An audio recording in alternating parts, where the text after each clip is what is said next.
Hey guys, what's going on? I am Lufa, and today we're going to be talking about Toys R Us, a store that, as some of you may know, has been on hard times for a while now. Originally, Toys R Us closed in 2018 due to debt, as well as a general decline in toy sales overall. It couldn't keep up with Walmart, which was essentially selling everything that Toys R Us was, except also with everything else that Walmart sells too. Hard to compete when your competition has a Subway. Despite applying for bankruptcy, Toys R Us actually attempted multiple comebacks, with different owners attempting to rebuild the franchise and get its momentum going again. However, it has yet to return to its former glory, struggling to become relevant again. However, one giraffe and his intern are determined to change that. Jeffrey the Giraffe, the unforgettable mascot that captured the hearts of millions and made Toys R Us the store it was, has returned. And he's trying his best to help the store succeed once again, and failing horribly at it. I say this because when I discovered the newest iteration of Toys R Us on TikTok, I was horribly disturbed. Seriously, I paused the video for 5 seconds and immediately went to my notes app to write down, "This is so weird that I gotta make a video about it." Because truth be told, neither Jeffrey nor the store he represents are the same as they once were.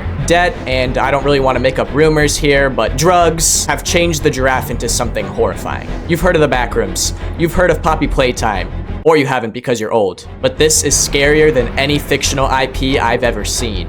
It's not a made-up story made to scare you. It's a real-life giraffe mascot trying desperately to rekindle the love and joy it once received from fans. And constantly failing. I mean, this thing is a marketing disaster, and I'm gonna explain why in unnecessary detail. Also, it low-key gives me the heebie-jeebies. Real liminal space vibes, if you know what I mean. But I'm sure I won't overreact to that at all. So in TikTok 1, our subject 0077, aka Jeffrey, is going to try and appeal to fans. His team has practiced this debut with him for hours, making sure he is the very best spokes giraffe, trademark pending. He's been through countless PR training, with an endless amount of resources being poured into ensuring he is as charismatic and fun as possible.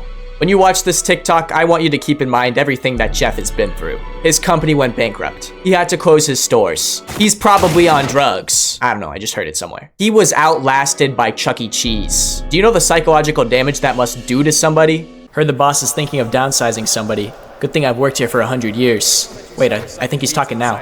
Chuck, I know these are trying times for the company, but I've decided to give you a raise. What? And between you and me, that other guy over there, Jim, no, I'm gonna fire him today. First I lose my wallet, and now this? You know what, while I'm at it, here, take his wallet. I stole it while he wasn't looking. You're my dad! Jeffrey has been through trial after trial, but today he's trying to win back our love, which you will soon see through his terrifying attempt at a TikTok account. Viewer discretion is advised. Well, that's cool, they're like doing a nice little video. Why is he getting up like that? Jeffrey, what are you doing? Jeffrey! Jeffrey, what are you doing? Jeffrey, this is not according to the plan! Why is he doing that? Why is he doing the where's my home pose? Ew!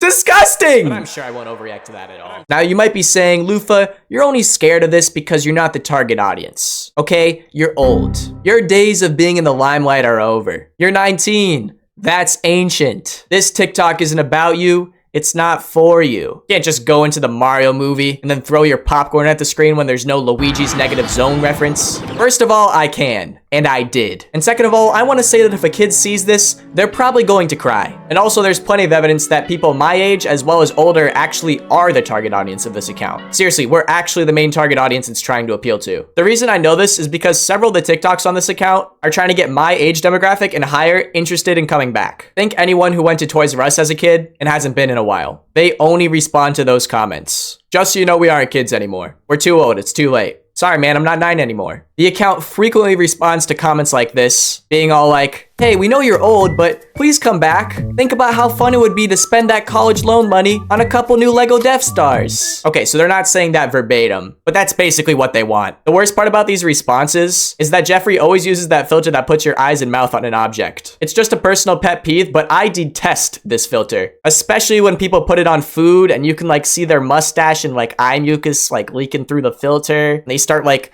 cupping their mouth like this and going like, there's like a mustache on a potato. Ugh. Sorry, off topic. But you know what? Maybe I'm just blowing things out of proportion. We all have our bad days. Sure, in the first TikTok, Jeffrey might have risen up like a vampire who peaked in high school, but that was just a fluke. It's Jeffrey. How bad can he be? Let's watch another one. Okay, Transformers. I like it.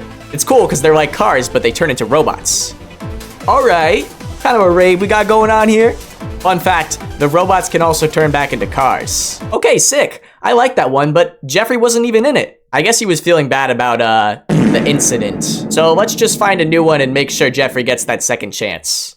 First I was impressed by this, but then I seen that. What? Why did they choose that audio? Why did they choose that audio? He's just standing there like a weeping angel. I don't know what's going on here. Maybe it's because he's so still. Let's find one with more movement. All right, what's this one? No! Why are you hitting the gritty? Stop! Too much movement! I take it back! Stop hitting the gritty! You're scaring the kids! No, you know what? I'm done. I can't afford to do this any longer. If I keep on watching these, I'll never be able to get revenge on Chuck. No, you know what? I'll put that on hold. I'm still very shaken up about this, but I'm gonna get to the bottom of why it's so disturbing. Let's try and figure out what exactly is wrong here. Well, the first thing I noticed that made these TikToks so uncanny is the store design. As nostalgic as it is, whatever Toys R Us was doing before with their interiors was not enough. Well, I think it was. But the company behind its revival right now does not think so. Because they've replaced the once standard department lights with this new bare bones studio take, which I think is really bad, and I'm gonna explain why. First of all, this store is extremely poorly lit. Trust me, I should know. In every TikTok that he's in, Jeffrey is just shrouded in darkness. And while it might not seem that significant, if you watch this TikTok where Jeffrey leaves Toys R Us to explore the rest of the mall, you can see how the better lit stores cast Jeffrey in a much more natural looking light. He looks like an actual mascot, not a person wearing a costume.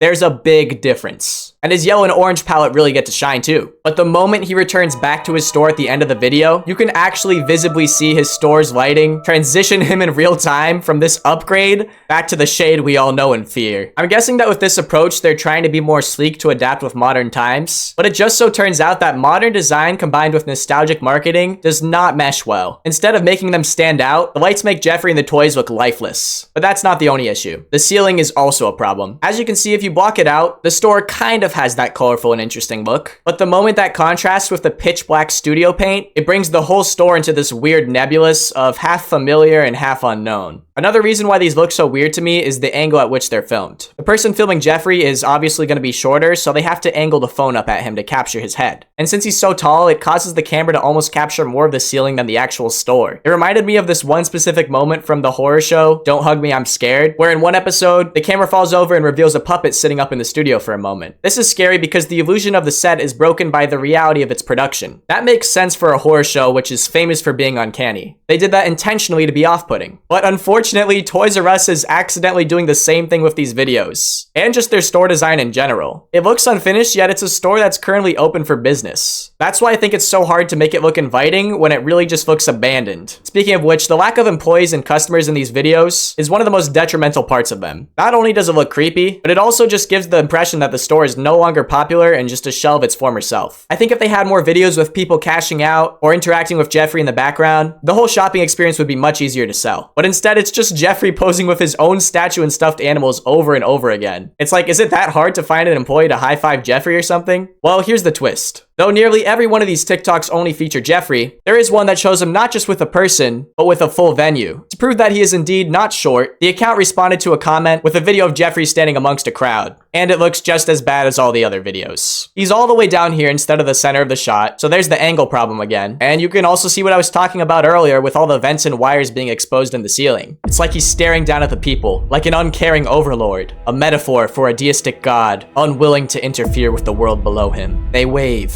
but he only stares.